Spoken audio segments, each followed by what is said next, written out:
tenemos varios temas que hacen también a la clínica médica y que son cada vez más frecuentes.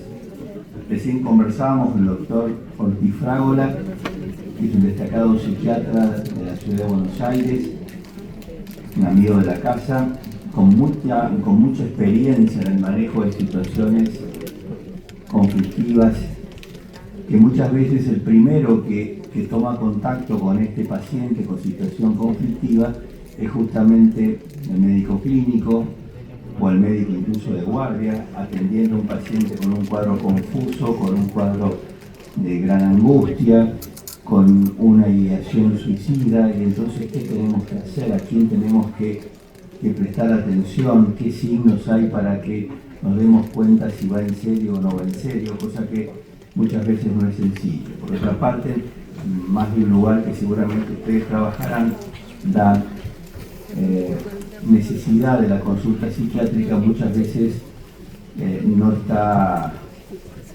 satisfecha en un tiempo corto, entonces tenemos que actuar y tomar alguna decisión en beneficio del paciente hasta que esa situación se subsane.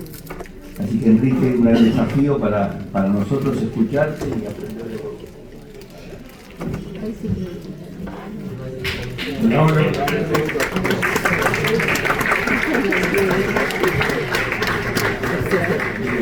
Bueno, buena introducción del doctor acerca de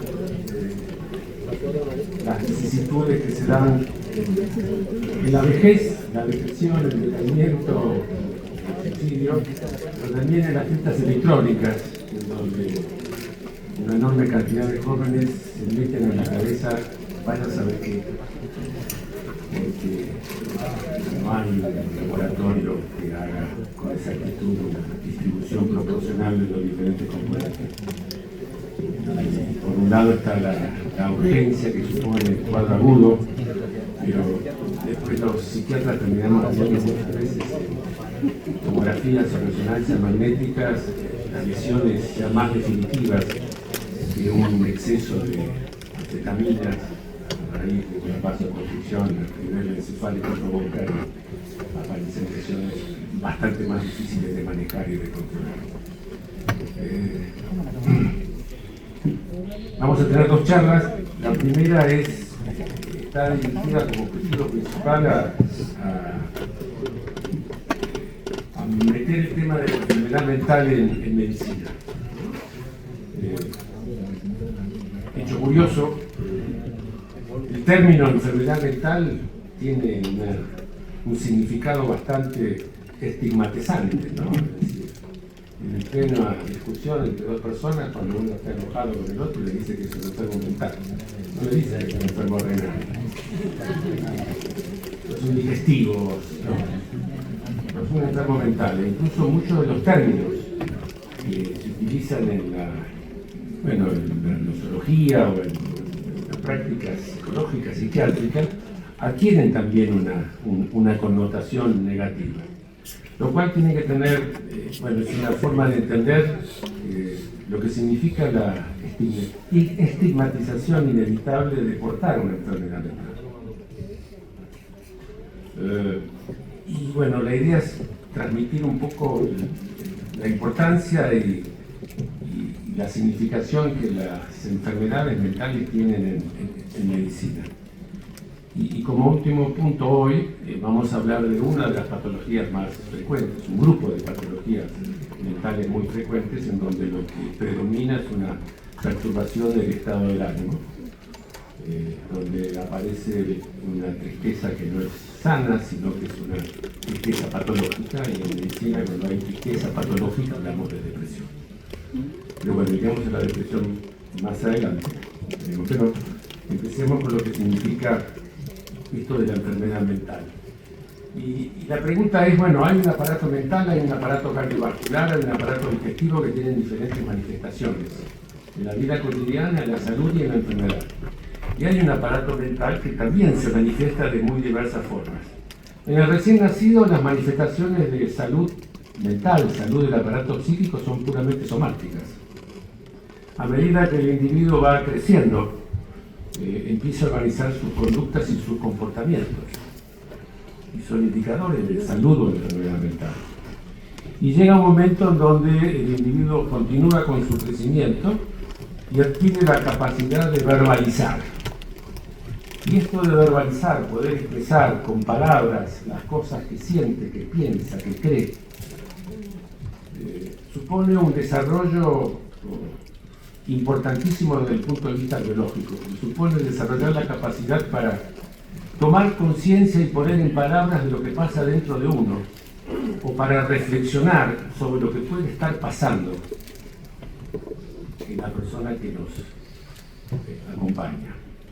Ese desarrollo del aparato mental que permite la verbalización y la mentalización de los procesos psíquicos es indispensable para el mantenimiento y el desarrollo de la salud mental y de la interacción con otros individuos.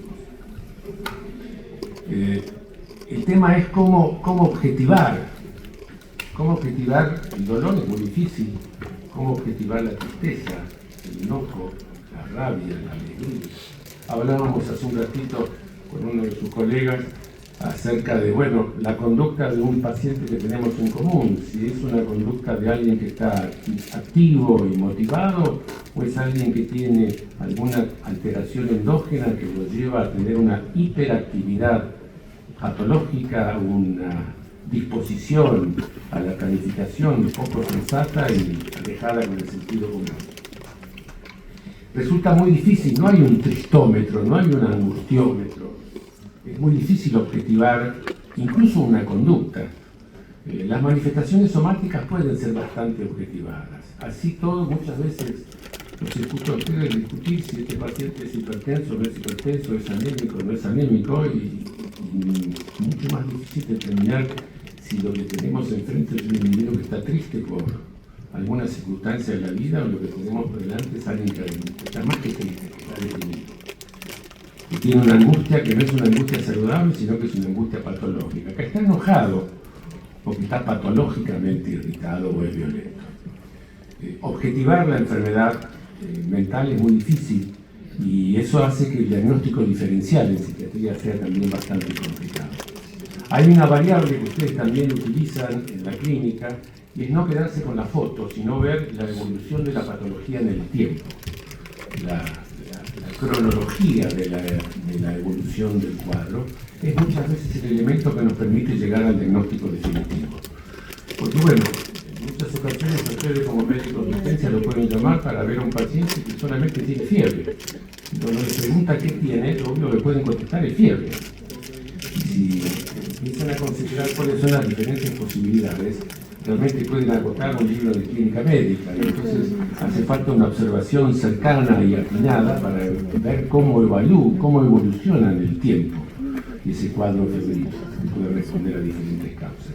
Lo mismo pasa en psiquiatría. Tenemos la posibilidad de ver la evolución en el tiempo de las diferentes manifestaciones mentales para ver si esas manifestaciones son sanas o patológicas. Son pocos los pacientes que no nos dan tiempo para pensar. La mayoría de los pacientes nos dan tiempo para poder evaluar y poder pensar antes de actuar.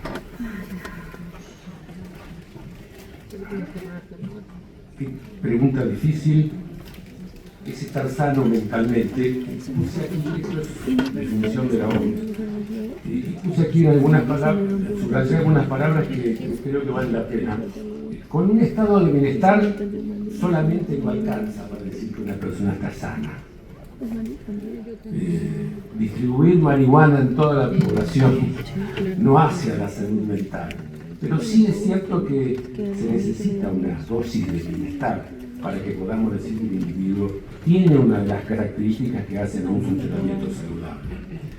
Al mismo tiempo, un elemento que hace a la salud mental es el tener conciencia de cuáles son sus posibilidades reales, no ir más allá de lo que está en condiciones de realizar, no quedarse menos, no quedarse inhibido en cuanto a sus posibilidades de acción.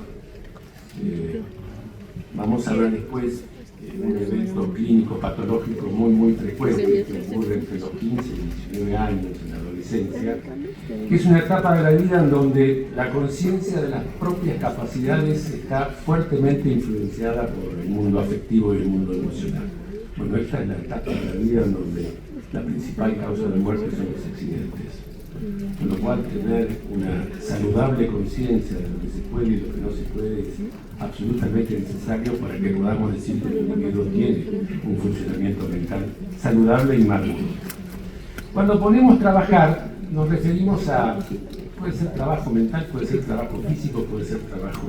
Es decir, supone la existencia en el individuo de deseos, ganas, voluntad, capacidad de esfuerzo. De hecho, uno de los síntomas más frecuentes que acercan a sus pacientes al consultorio es el desgano, la falta de fuerzas o la energía. Y eso puede ser síntoma clínico de la anemia, de un hipotiroidismo o de un estado depresivo o un estado de ansiedad muy grande.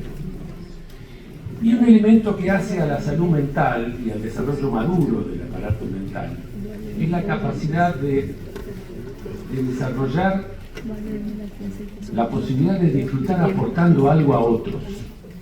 Algo que tiene que ver con la generosidad, algo que tiene que ver con la posibilidad de contribuir para con la comunidad. Es un elemento que habla de salud mental y de maduración. En el niño, muchas veces uno escucha que a un chico de 1 año, los padres le dicen, tenés que aprender a compartir. No, un chico de 1 año no puede compartir porque no tiene la madurez emocional. Se supone que un adulto sí, y se supone que un adulto con un desarrollo emocional saludable no solo es capaz de compartir, sino que disfruta aportando o con ese acto de generosidad.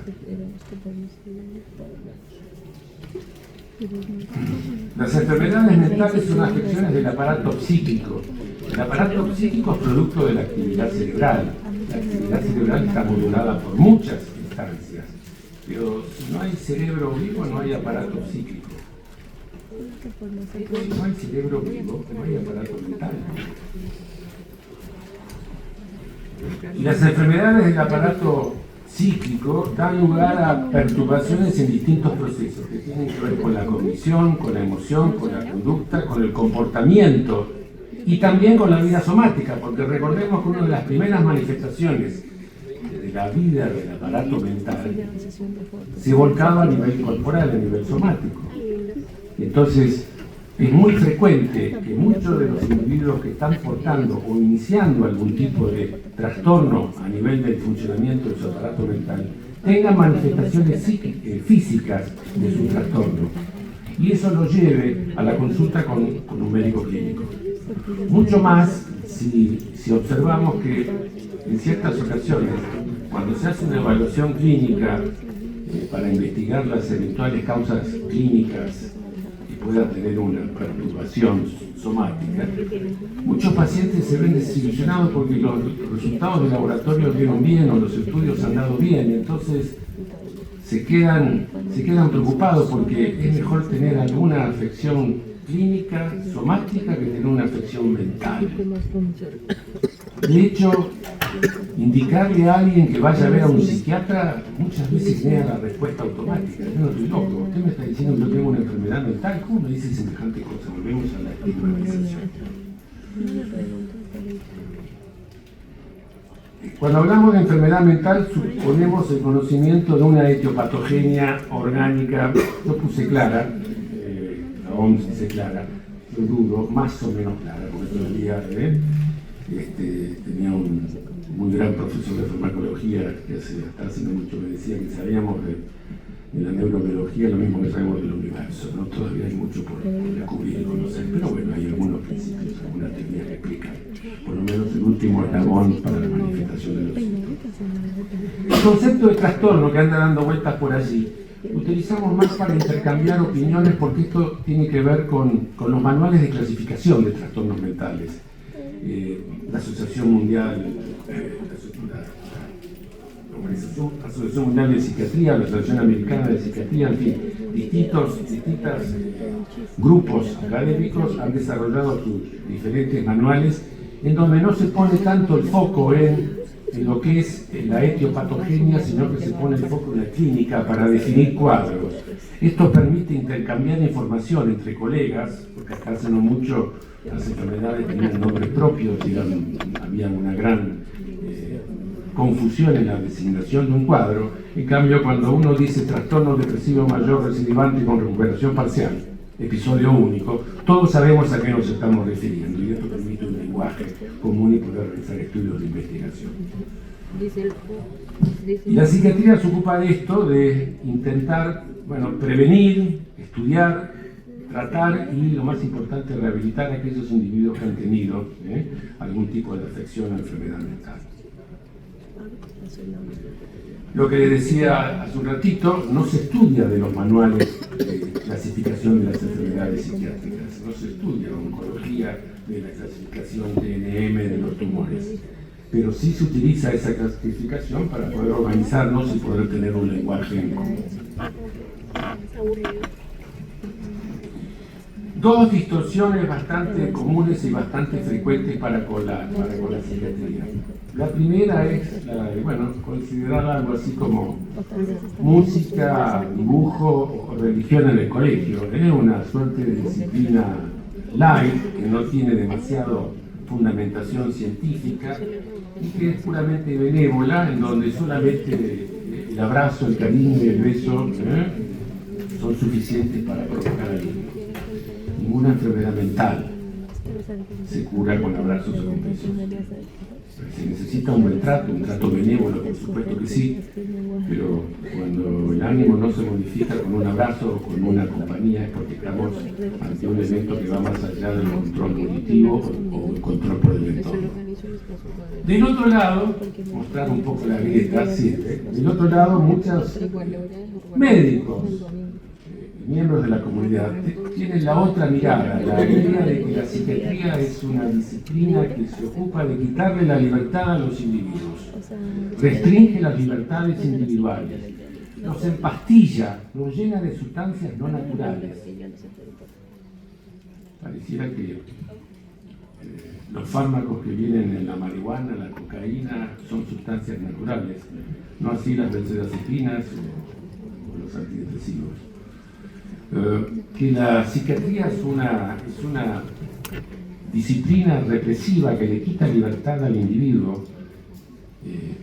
La psiquiatría bien llevada le devuelve al individuo la libertad que ha perdido con una enfermedad mental. Lamentablemente, en muchos lugares del mundo vemos una enorme población de gente que vive y habita en las calles. Hace unos cuantos años hicimos con el grupo del Hospital de Clínicas un estudio importante entrevistando y evaluando a la población de jóvenes que había en los alrededores del hospital, de Clínicas, y más del 70-80% tenían signos evidentes de patología mental psiquiátrica grave, severa, deterioro. Son individuos abandonados. No hay libertad de elección. Allí lo que hay es patología, sin atención y sin cuidado.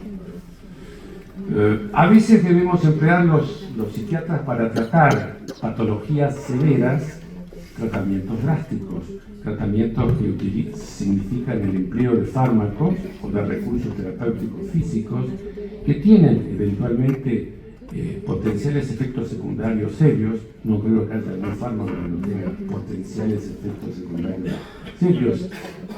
Siempre está el paciente que es alérgico a la aspirina o a la penicilina. Bueno, los psicofármacos tienen muy mala fama. Ustedes son los principales indicadores de psicofármacos. Hay mayor cantidad de médicos generales no psiquiatras que psiquiatras.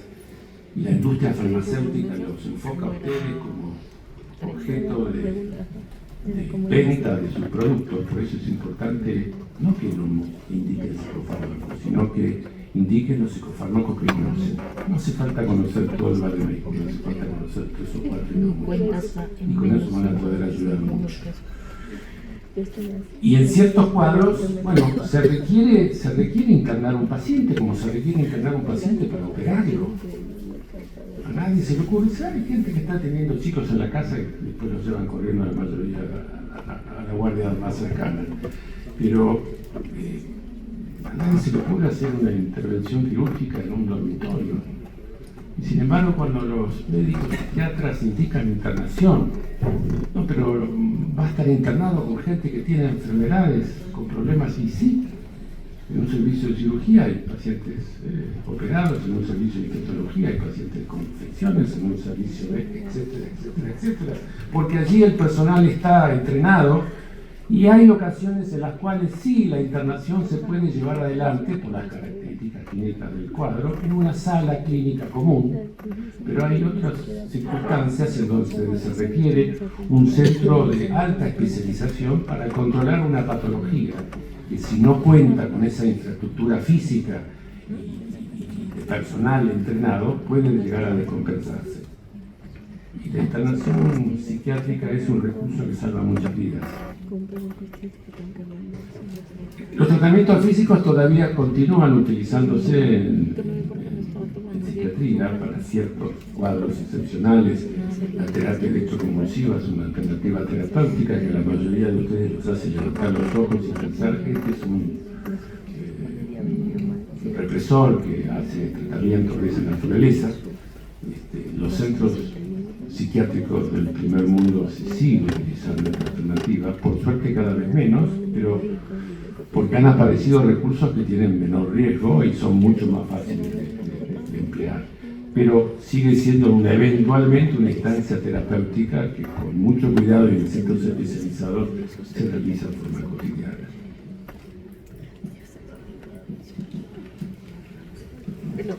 A ver cómo funciona esto. Esta es una pregunta interactiva. Todas las emociones son placenteras. Te falta un normal. Todas las emociones normales son placenteras. Todas las emociones normales son placenteras. A es correcto, B es incorrecto, C es cierto en la infancia, D es correcto solo en el duelo. No sé qué tengo que tocar. Todas las emociones normales son placenteras. Faltó el placentera, les pido perdón. Todas las emociones normales son placenteras. Signo de interrogación.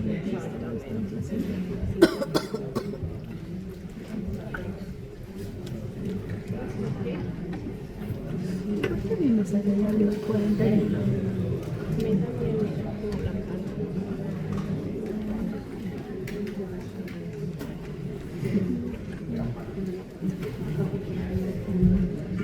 Bien.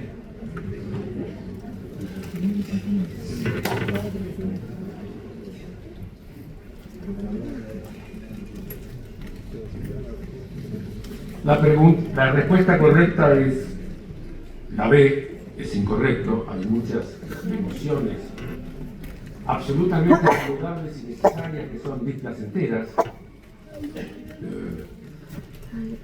No sentir dolor si acerco mi mano a una llama va en contra de lo que es la autopreservación. El dolor ante la llama me preserva de tener una lesión con el fuego. Hay emociones que son displacenteras, pero son absolutamente saludables y necesarias. Me interesa el 7% que las pone en la infancia. En la infancia hay emociones que son displacenteras y eso también es saludable. Hay una enorme necesidad que tienen los infantes de contar con protectores que los ayuden a atenuar, encauzar y controlar esas displacenteras emociones que son parte de la vida.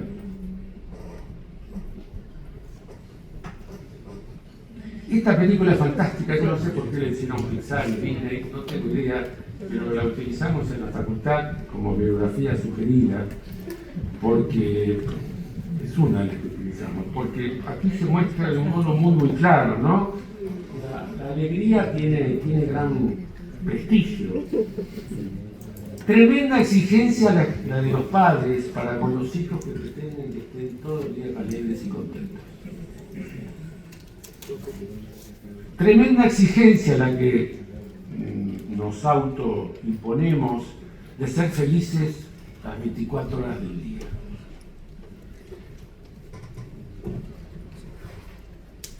Bueno, es una pregunta, una respuesta muy instalada, ¿no? ¿Qué es lo que deseas de la vida? Ser feliz.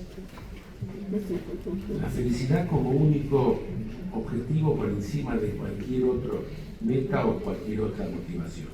Y en verdad en esta película, la segunda versión, agregó una que es fantástica, la ansiedad. La ansiedad está muy muy bien hecha, está tan bien hecha que uno la ve y se pone ansioso.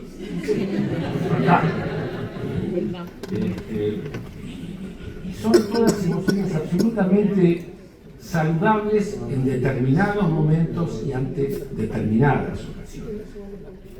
Pero la que se incorporó en la segunda edición de esta película, la ansiedad, en verdad podemos hablar de dos tipos de ansiedad: la ansiedad saludable y la ansiedad síntoma. La ansiedad saludable casi no se percibe y es la que pone en marcha la máquina. La ansiedad síntoma paraliza o deteriora el funcionamiento. La no aparición de la ansiedad impide que el aparato mental reaccione ante un determinado evento de una manera adecuada. No todas las emociones son saludables son placenteras, y a lo largo de la vida lo que el individuo adquiere, lo muestran fantásticamente bien en la película, es la capacidad no de dejar de sentir emociones displacenteras, aprende a controlarlas, aprende a ver los diferentes tipos de emoción y las regulaciones diferentes que puede haber para con la tristeza, el enojo, el temor, o hay de aquel que no le tiene miedo a nada. Es alguien que ha perdido la sensibilidad o ha perdido la visión, puesto que no tiene noción de lo que puede llegar a ser peligroso y protegerse. Por supuesto, el exceso de temor transforma una vida en algo muy perturbador. Vamos a ver la próxima un poquito de estas cosas. Pero todas estas emociones ocupan un lugar importante en el desarrollo y en el funcionamiento normal del aparato mental. La patología mental es poco frecuente en la práctica médica. La prevalencia de las enfermedades mentales está disminuyendo en los países desarrollados. Es muy frecuente en la población general y con frecuencia no es detectada. Solo es frecuente en los países en desarrollo.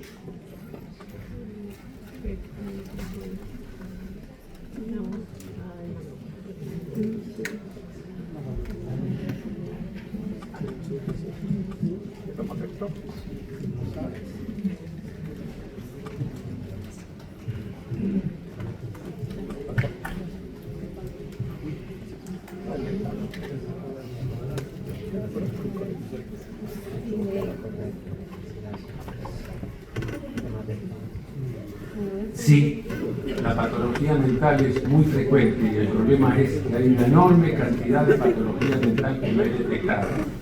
Y no se detecta porque no se la considera, y lo que no se considera no se busca. Bueno, hay muchas razones por las cuales no se busca. El encuadre, falta de tiempo, exigencias, desconocimiento, en fin, hay muchas razones por las cuales no se busca. Pero la patología mental es mucho más frecuente de lo que suponemos. Y el problema es que la prevalencia de los trastornos mentales está en aumento. Eligieron la especialidad equivocada. Como psiquiatras trabajo no les hubiera faltado jamás en los próximos 30 o 40 años, a menos que haya un cambio de paradigma, porque lamentablemente tenemos una sociedad que favorece enormemente el desarrollo de la enfermedad mental.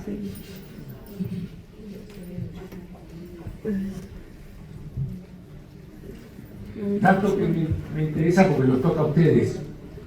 3 al 5% de la población general con depresión, pero estos no son sus pacientes son estos.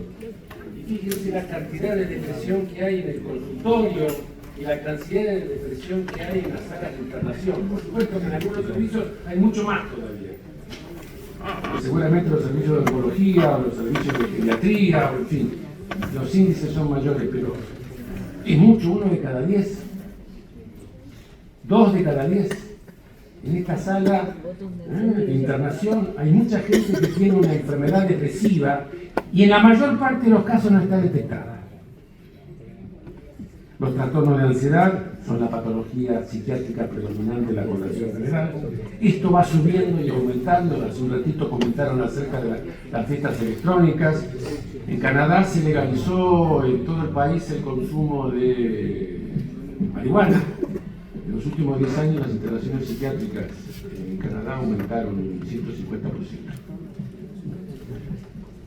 La vulnerabilidad del aparato mental es diferente en cada individuo para con las sustancias. Y hay una enorme cantidad de individuos tremendamente vulnerables a los simples o sencillos, aparentemente sencillos y suaves efectos del cannabis. No hablemos de la primera adicción, que es el alcohol. Y eso es lo que pasa en un cerebro después de haber consumido mucho cocaína, ¿no? Es decir, son lesiones estables, crónicas, de deterioro. La banalización del consumo de cannabis, la minimización del riesgo del consumo de cannabis. El mercado ahora es...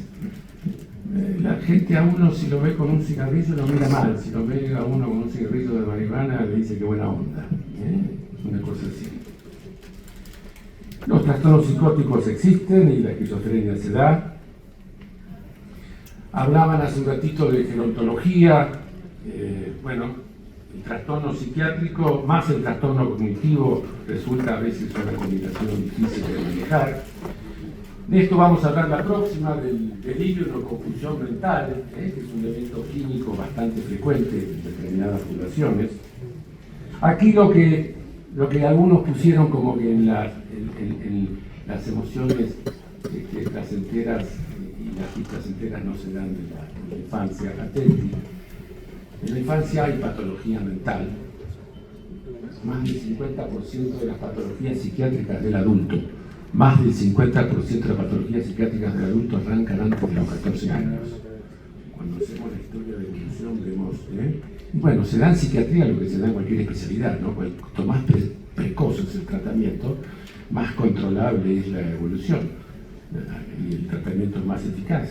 Y sin embargo, llevar a un niño a un psiquiatra, que vaya al psicopedagogo, pero me lo mandaron al psiquiatra, yo no lo pienso llevar.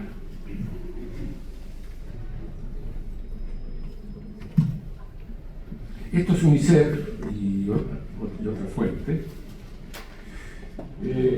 Jóvenes, adolescentes, fíjense cómo del 2017 al 2023 aumenta la cantidad de jóvenes que reportan algún tipo de trastorno mental, lo que les decía que la prevalencia va en aumento. Y esto es tremendo, porque estas son causas principales de muerte, es causas principales de muerte entre jóvenes de 15 a 19 años. La primera son los accidentes. ¿Tendrán que ver el funcionamiento psíquico con los accidentes? ¿Tendrá que ver el consumo de sustancias con los accidentes? ¿Tendrá que ver la capacidad para determinar límites y los accidentes? Un alto porcentaje de individuos que manejan altísimas velocidades son fóbicos, tratando de vencer el miedo. Bueno, la cuarta causa de muerte entre los jóvenes es el suicidio, patología mental directa, en el 99,9% de los casos. Y también subrayé allí, le puse amarillo al ahogamiento. Bueno, eso muchas veces tiene que ver también con conductas poco prudentes que hacen a la aparición de un desenlace poco feliz de una situación que se pudo haber controlado. Existen accidentes, por supuesto que existen accidentes. Con la enfermedad mental se sufre, y aquel que ha padecido depresión, les aseguro que nunca más quiere volver a tener un nuevo episodio. Más de una vez me dicen, prefiero una apendicitis, pero no de nuevo estar deprimido. El dolor del aparato mental es perturbador. La ansiedad de desorganización de un individuo que está entrando en un episodio psicótico es muy perturbadora y dolorosa y deja muchas huellas. Deteriora mucho, aunque la mayor parte de las veces por suerte no mata, pero deteriora mucho la enfermedad mental la calidad de vida de los individuos. Y aquí hay un elemento que a ustedes nos toca, es que incrementa la morbimortalidad. La gente con patología mental se enferma clínica, somáticamente, con mayor frecuencia que aquellos individuos que son sanos mentalmente. Quien tiene una enfermedad mental no puede llevar adelante sus actividades en su entorno familiar, social, por eso se alteran los roles o el estatus, y se pone mucho foco en lo que se llama la carga, ¿no? Es decir, el individuo enfermo mentalmente no produce. Y la cantidad de años que se dejan de producir por las enfermedades mentales está hoy en día por encima de las enfermedades oncológicas. Importantísimo. Hay un individuo con una patología somática o mental, pero hay una familia que acompaña y vive las vicisitudes de la patología mental, tanto o a veces más que el paciente, porque la patología mental muchas veces se expresa en la conducta, y la conducta patológica, en enorme cantidad de ocasiones, se desarrolla mucho más en el circuito más íntimo, dentro del grupo familiar. Afuera es un señor magnífico y educado, dentro de casa agresivo, violento, etcétera, etcétera. La presencia de patología mental en un paciente con una enfermedad física o somática no afecta el curso de la enfermedad somática, suele ser producto de la enfermedad somática, aumenta la mortalidad de quien la padece, es la prioridad terapéutica.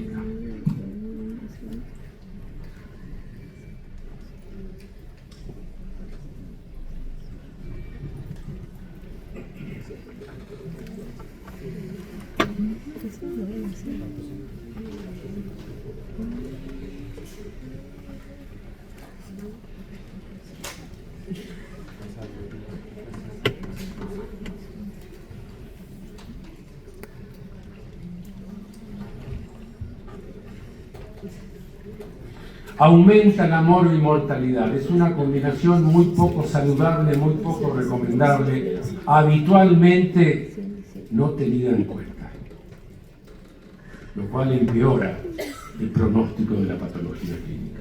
Aquellos individuos portadores de una enfermedad mental se complican, tienen internaciones más prolongadas y tienen respuestas terapéuticas de peor pronóstico.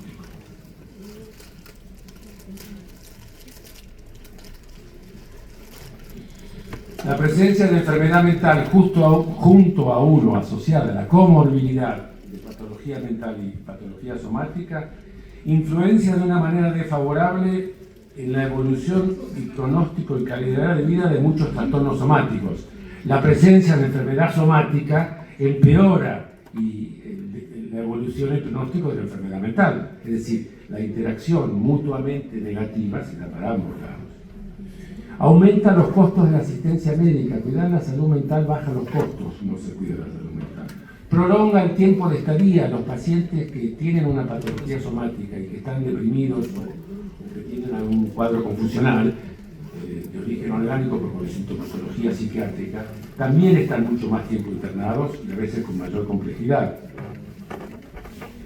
La presencia de patología mental aumenta las readmisiones post-alta. ¿Por qué volvió? ¿Por qué vuelve? ¿Por qué vuelve? ¿Por qué vuelve? Eleva la mortalidad en procedimientos complejos. Si hay patología mental y hay un procedimiento complejo que no es urgente, tratemos de aliviar la crisis de la patología mental y después pasemos al procedimiento complejo, porque eso disminuye la mortalidad de los procedimientos. La patología mental siempre aparece ante situaciones desfavorables. La patología mental se produce solo en individuos con antecedentes familiares. La patología mental puede afectar a cualquier individuo. La patología mental no lleva a la muerte. 2 y 3 son correctas.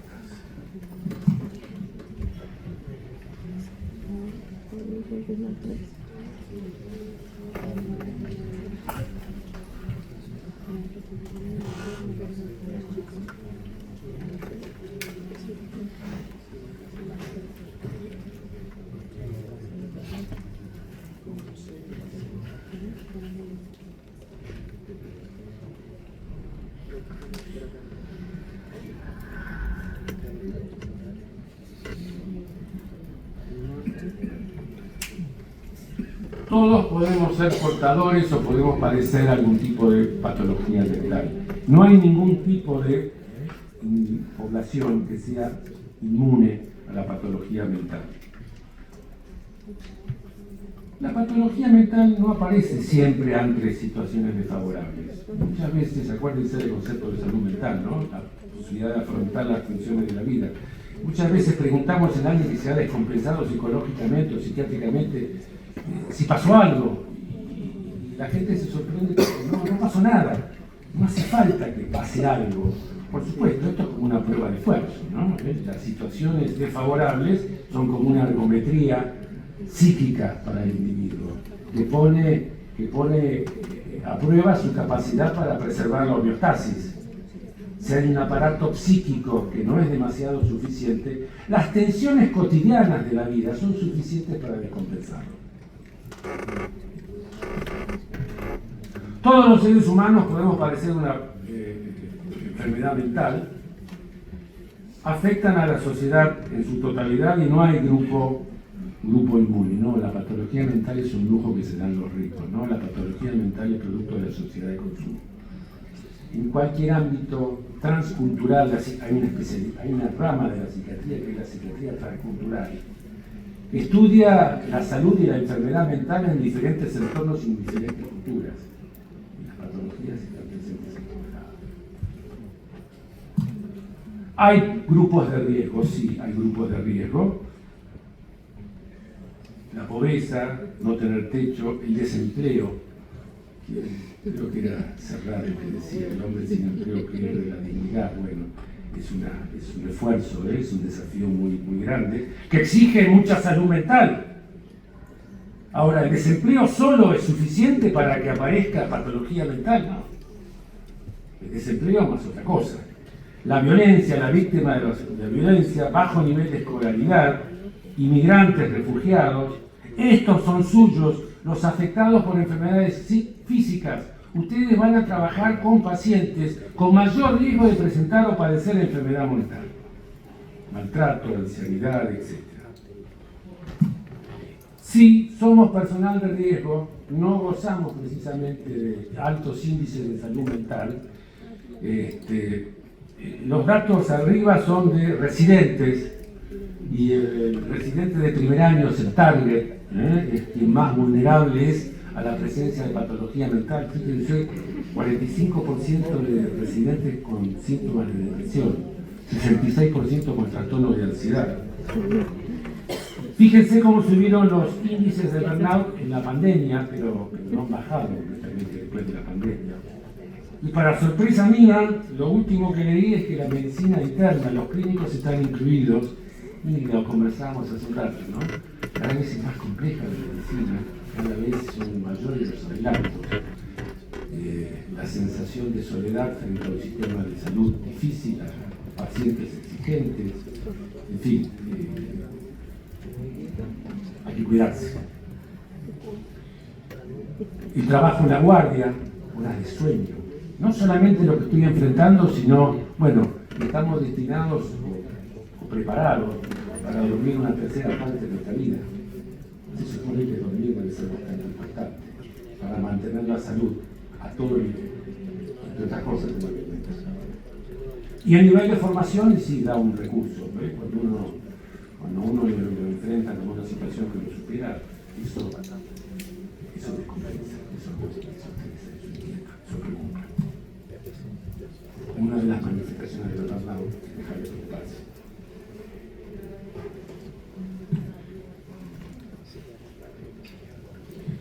Cuando se empezó a estudiar orígenes de las enfermedades mentales, Freud hizo un aporte fenomenal. ¿Por qué? Porque incorporó a la vida del adulto en la niñez. Fue el primero que consideró y puso el blanco y negro esto de que la infancia tiene que ver con la salud mental del adulto. No se lo había considerado en ese momento, ¿no? Y entonces él habló de factores hereditarios y congénitos, por un lado, experiencias infantiles, la gran novedad freudiana, y también factores del momento, factores desencadenantes. Se llega al concepto de que la enfermedad mental tiene una etiopatogenia multideterminada, en donde hay factores predisponentes y factores precipitantes, de naturaleza biopsicosocial. Por supuesto, si el factor precipitante es muy intenso, bueno, no hace falta ser demasiado vulnerable para que perdamos la razón. Pero si somos muy vulnerables, un porrito es suficiente para que aparezca ansiedad paranoide o un episodio psicótico. O se precipite una esquizofrenia que nunca se hubiera desencadenado de no haberse visto ese cerebro convertido en una sustancia que desorganiza el estado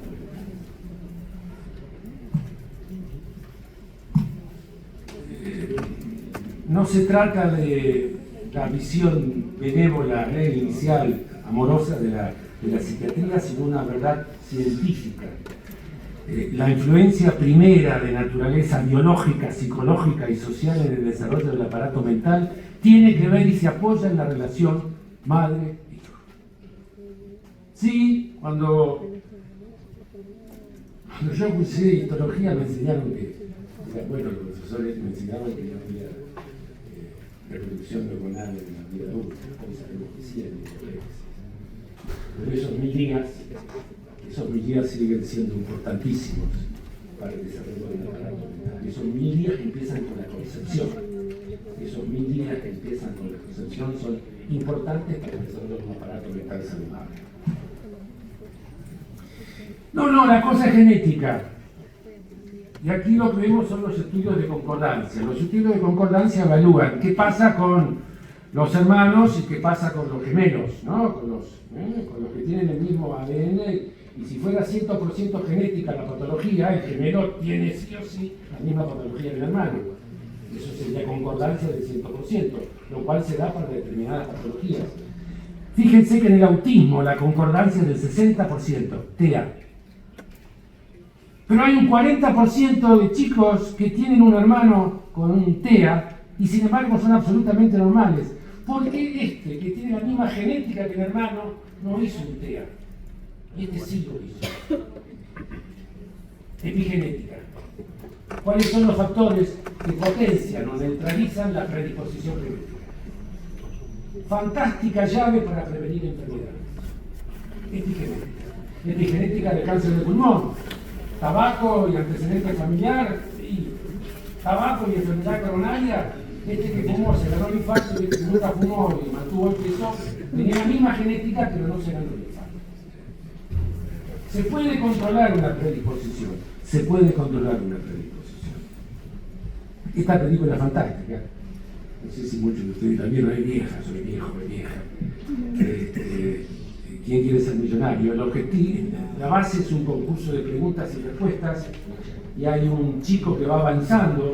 Ese chico formaba parte de un grupo de 8 o 10 amigos que habían crecido y habían tenido su infancia en un barrio muy carenciado y muy humilde en las afueras de Bombay. Imagínense eso, por lo peor. Y que muestran cómo este chico, es todo un símbolo, ¿no? Va contestando, respondiendo las preguntas y se acerca al premio millonario, ¿no? Y el chico que va contestando las preguntas no es un egresado de Stanford. Es un chico que va haciendo un proceso de elaboración mental a partir de las experiencias de la vida, propias y de las de otros. Porque ustedes pueden aprender mucho con su experiencia, pero si ustedes incorporan la posibilidad de aprender con la experiencia del que está al lado, hacen sabios. Y esta película muestra cómo este chico, a pesar de venir de un entorno social tremendamente lacerante, sin embargo, pudo elegir saludablemente. ¿A qué vamos con esto? Hay un condicionamiento genético, hay un condicionamiento social, hay un condicionamiento infantil, pero no es absoluto. El hombre tiene la libertad, maduro, para poder elegir cómo quiere vivir lo que le toca vivir de vida. Este hombre cambió la concepción de la psiquiatría porque Carnel nació en Austria en el 29, me parece, en un momento en donde ser judío no era precisamente algo muy conveniente. Entonces la familia emigró a Estados Unidos. Y Eric Carnel, inteligente, se doctoró en historia. Pero una compañera, dicen que era solamente compañera, tenía padre y madre psicoanalistas. Y le hizo conocer, a través de los padres, esto del funcionamiento y la conducta de los seres humanos. Entonces Carnel, que sigue viviendo, tiene 90 y tantos años, 27, 26, dejó la historia, se doctoró en medicina en la Universidad de Nueva York, después en Columbia, en neuropsiquiatría. Y no habrán leído por ahí sus experimentos con la aplicia. La aplicia es un molusco que tiene un cerebro con un número pequeño de neuronas comparado con lo que es el cerebro del ser humano. Y no sé cómo hizo por eso el primer nombre. Le enseñó a la aplicia, le cambió la conducta natatoria. Y le estudió el cerebro antes y después de haber aprendido a nadar de una manera diferente. Las aplicias se mueven con un sifón acuático y modificaba la salinidad del agua, por cuestión que lograba un cambio conductual. Y vio que la estructura neurobiológica de la aplicia, después de haber aprendido algo, se había modificado. La psicoterapia no es otra cosa que aprendizaje. La psicoterapia, cuando funciona, es un tratamiento biológico.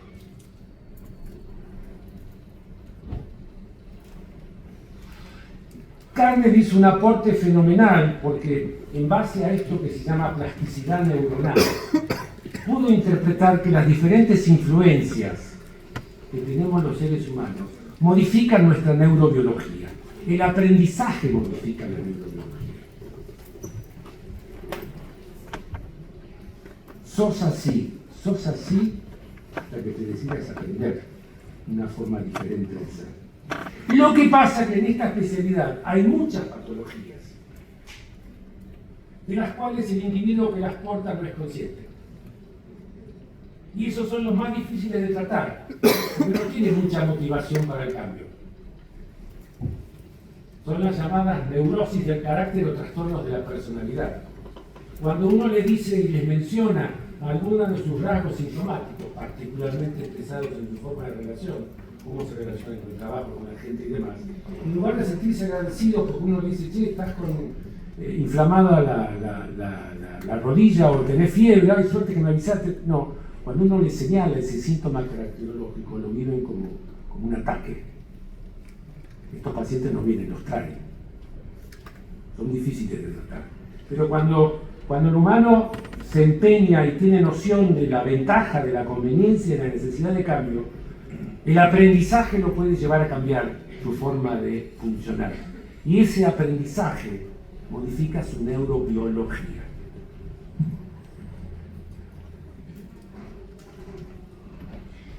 Y la plasticidad neuronal no existe solamente en la infancia o hasta los 12 o hasta los 8. Hace muchos años, en Japón, crearon las primeras universidades de la tercera edad, para aquellos individuos que habían abandonado sus actividades por el retiro y que sin embargo mantenían motivación y deseo. Se vio que, con un modelo pedagógico diferente, se lograba niveles de información y exigencia iguales a las universidades comunes. La capacidad de aprendizaje y de modificación de la conducta se mantiene hasta el último día de vida, en tanto y cuanto haya salud.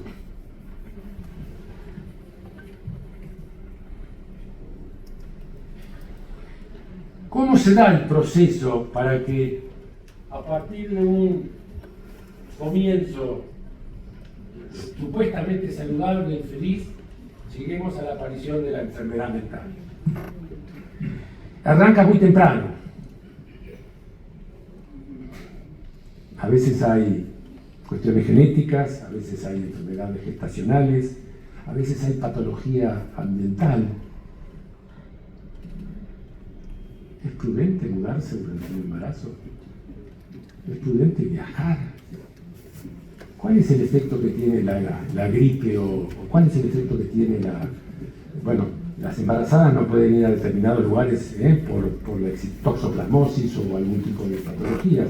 Y solamente la patología virósica puede afectar, o una madre depresiva, o una madre angustiada, capaz de transmitir de alguna forma en ese proceso gestacional,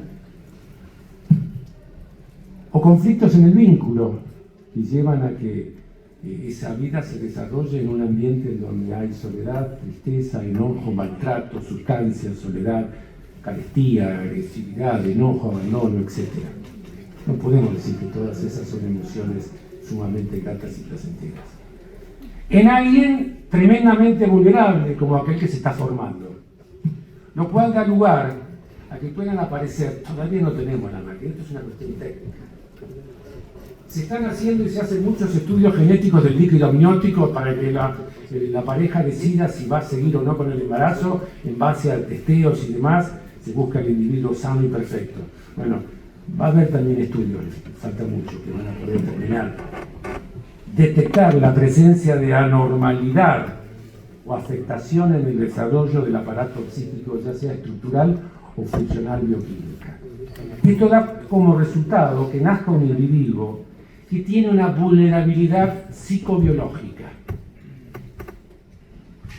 A veces la vulnerabilidad psicobiológica de este individuo se manifiesta a nivel cognitivo, fallas en el aprendizaje, inestabilidad o desregulación emocional, está muy de moda decir eso, alteraciones conductuales, integración social, aislamiento, o el chico que se enferma siempre.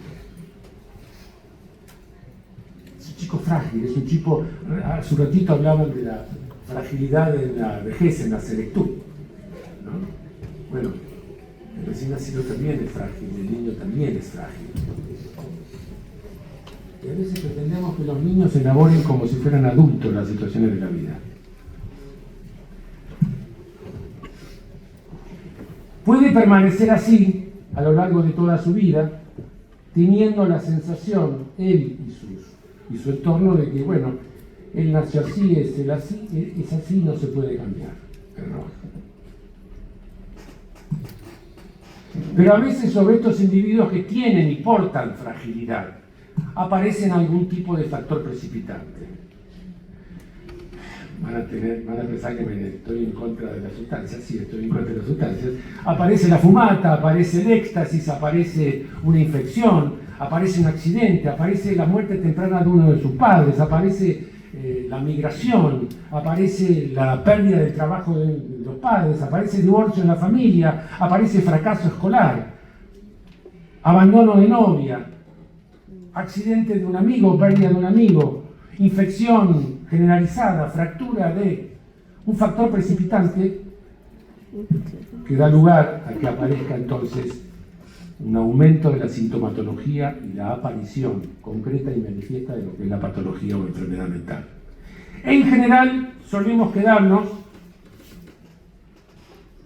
en la búsqueda de un factor precipitante. Pero el mismo factor precipitante actúa en cada uno de nosotros de una manera diferente. Los hay más vulnerables y los hay menos vulnerables. Los hay altamente predispuestos y los hay tremendamente fuertes.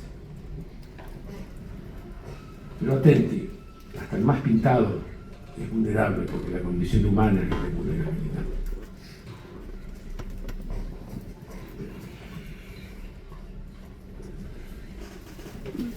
¿Cuál de las siguientes es correcta? El médico general no debe ocuparse de los factores psicopatológicos vinculados con la enfermedad somática. B. Evaluar los componentes psicopatológicos vinculados con la enfermedad somática no modifica el abordaje terapéutico.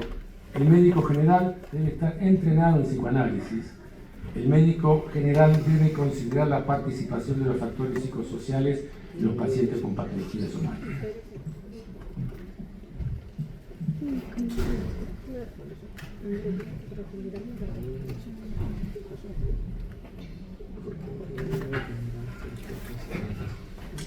No tienen que estar entrenados en psicoanálisis.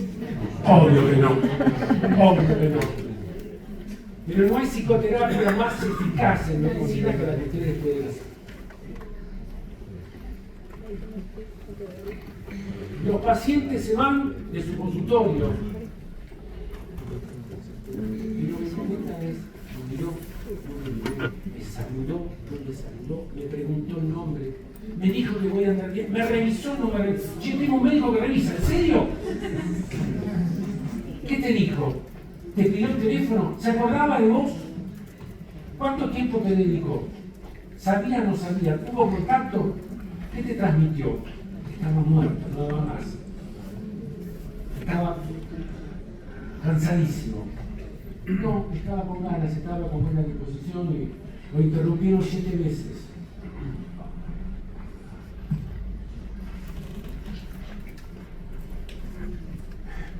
Balin creo que lo dijo, lo primero que entrega el médico a sus pacientes es su persona. Es el primer recurso terapéutico y uno de los más eficaces, si lo empleamos adecuadamente. Porque en eso de la relación médico-paciente está el eje central de la actividad terapéutica. Esa es una de las razones por las cuales mucha gente que hace cosas estrambóticas, no médicas y demás, logran éxitos sorprendentes.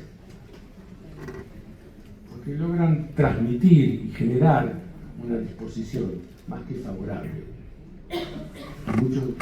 Muchos pacientes, acuérdense que los seres vivos tienen una característica importantísima y es la capacidad de autorreparación. Y el médico que fomente en aquel paciente que le toca ver la voluntad de curación y el deseo, ahí está logrando un aliado fundamental. Después el antibiótico o el fármaco colabora, pero el desarrollar esa capacidad de autorreparación del aparato somático es clave para el proceso de recuperación. El médico general entonces lo que tiene que hacer es simplemente detectar, y detecto lo que busco. Si no lo busco, no lo detecto. Lo cual no significa hacerse cargo. Detectar, comprender y manejar adecuadamente los componentes psicosociales y psicopatológicos vinculados con la enfermedad somática. Sí. ¿Por qué sigue comiendo? ¿Por qué no toma el antihipertensivo? ¿Por qué sigue fumando? ¿Por qué duerme 4 horas? Y si hay trastornos psicopatológicos, bueno, pensar en una derivación, o por lo menos en la búsqueda de alguna alternativa que pueda clarificar el panorama. No sé si hay, pero me gustaría que lo viera un hematólogo, porque algo del hemograma no me está resultando. Vamos a ver si hace falta hacer una evaluación, una punción o no, pero que lo vea un hematólogo para... A los pacientes, si le dicen que necesita tratamiento psiquiátrico, no les va a gustar. Si le piden, vamos a hacer una evaluación, porque en una de esas hay alguna cosa más que podemos hacer por usted. Seguramente ahí logramos voluntad de curación y captación. Vamos a un descanso, son las 7, pasamos 1 hora y después empezamos a hablar de enfermedad depresiva. ¿De acuerdo?